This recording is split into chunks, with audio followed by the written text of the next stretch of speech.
La Primera Guerra Mundial fue realmente una guerra mundial. Se luchó desde las costas de América a las costas de Asia. Fue un choque de grandes imperios que destruyó a los antiguos y dio paso a los nuevos. Las dinastías se resquebrajaron.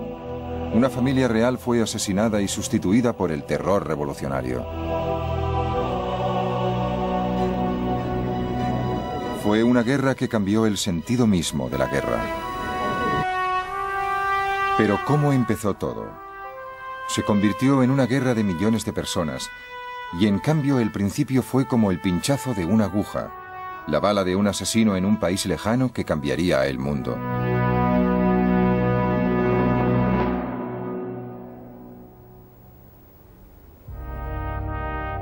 El 28 de junio de 1914 en Sarajevo, la capital de Bosnia.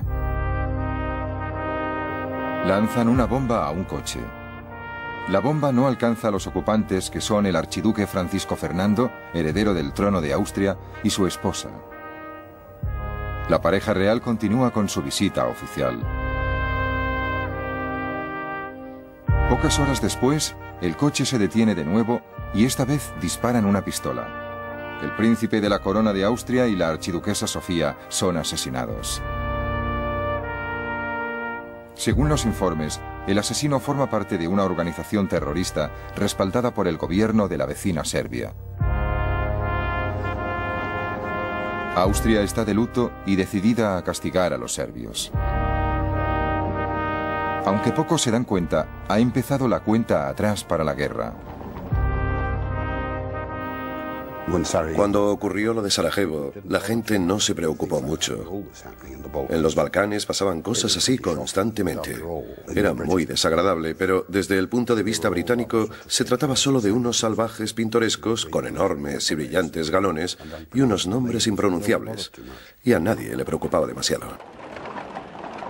El asesinato de Sarajevo parecía simplemente una pequeña interrupción en la época dorada de Gran Bretaña. Pero la supremacía británica parecía asegurada. Solo una amenaza aparentemente pequeña se cernía sobre la Pax Británica: Alemania. Era un país unificado solamente desde 1871 y una potencia pujante en Europa, dirigida por el ambicioso Kaiser Guillermo II. Desde que se convirtió en emperador en 1888, el Kaiser estaba decidido a usar la nueva potencia industrial alemana para crear un imperio de ultramar. Para ganar ese imperio primero y conservarlo después, necesitaba una armada. Las ambiciones del Kaiser preocupaban a los británicos y las dos naciones empezaron a competir en una carrera de armamento naval. En 1908, en una entrevista para el Daily Telegraph, el Kaiser decía que solo estaba imitando a las demás potencias imperiales. Alemania es un imperio joven y pujante. Tiene un comercio internacional que se expande rápidamente y al que las legítimas ambiciones de los patriotas alemanes se niegan a poner límites. Alemania debe tener una flota poderosa para proteger ese comercio. La aparición de Alemania había reestructurado el mapa europeo. Alemania formaba una alianza con un imperio mucho más antiguo, el austrohúngaro. Juntos, esos poderes centrales dominaban el corazón de Europa.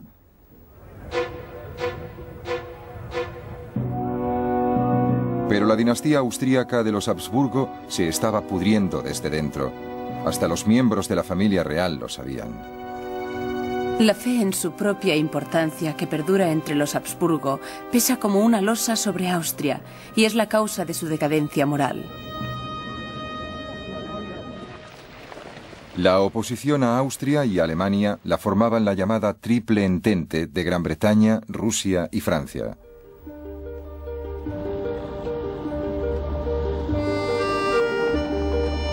Francia había quedado destrozada por las revoluciones y fue derrotada por los prusianos en la guerra de 1870.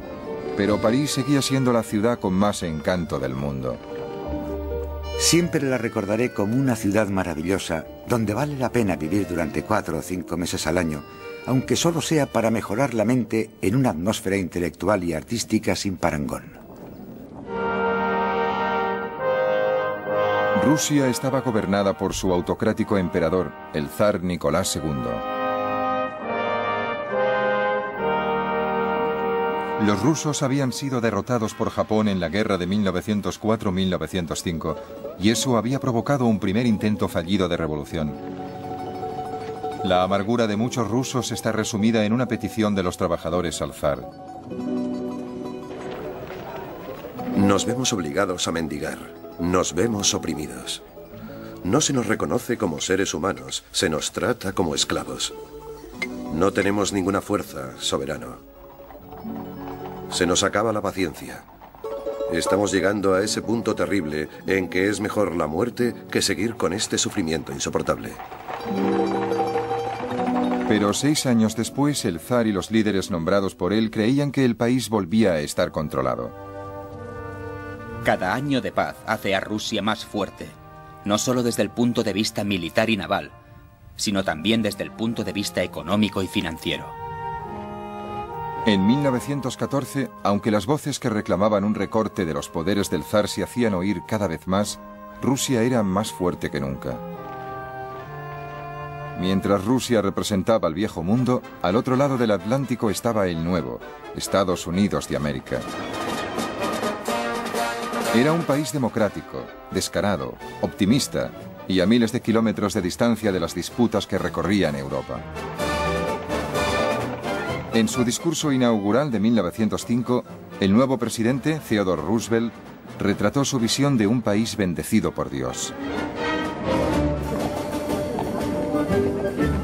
Queridos compatriotas, ningún pueblo de la tierra tiene tantos motivos de gratitud como el nuestro.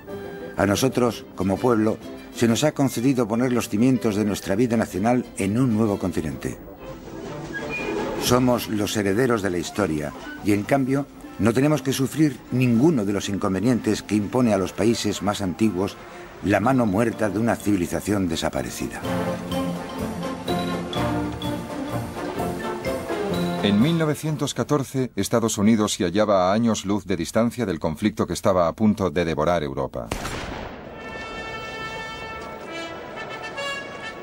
El 28 de julio, exactamente un mes después del asesinato del príncipe Fernando por nacionalistas serbios, según los austríacos, Austria declaró la guerra a Serbia como venganza.